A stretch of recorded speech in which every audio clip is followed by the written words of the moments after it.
کہ بھائی تجھ پر انگلش آتی ہے؟ تو اس نے کہا کہ نہیں آتی۔ پھر اس سے کہنے لگے کہ تجھ پر قرآن آتا ہے؟ تو کہنے لگا کہ نہیں آتا۔ پھر کہنے لگے کہ تجھ پر فلاں چیز بھی آتی؟ اس نے کہا کہ نہیں آتی۔ تو اسے کہنے لگے کہ تو نے اپنی آدھی زندگی خراب کر لی ہے۔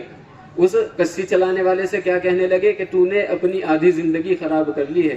تو اچانک اتفاق سے وہ جو جہاز تھا وہ ڈوبنے لگا۔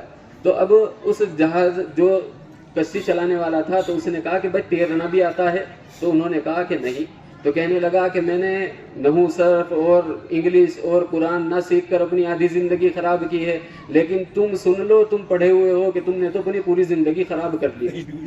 تو یہاں پر ڈوب کر مرو گے تو تیرنا سیکھنا تھا تمہیں، یعنی دین کے ساتھ ساتھ دنیا بھی سیکھنی ہے، دونوں چیزیں چلنی ہے۔ جیسے حفظ ہماری ضرورت ہے، عالم ہونا ہماری ضرورت ہے، اسی طریقے سے ڈاکٹر، ماسٹر، انجینئر، پلک، ہر چیز ہونا ہماری ضرورت ہے۔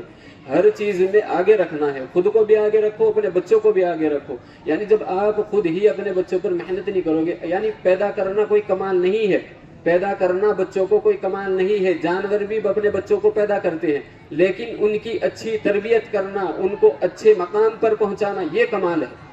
انسان اپنی حیثیت کے اعتبار سے اپنے بچے کو اس سطح کا بنا دے۔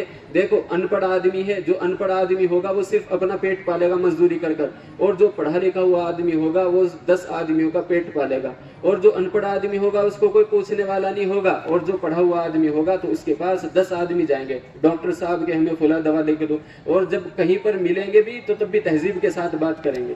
تو اصل چیز یہ ہے کہ اپنے بچوں کو تعلیم دو، اپنے بچوں کو پڑھنا لکھنا سکھاؤ۔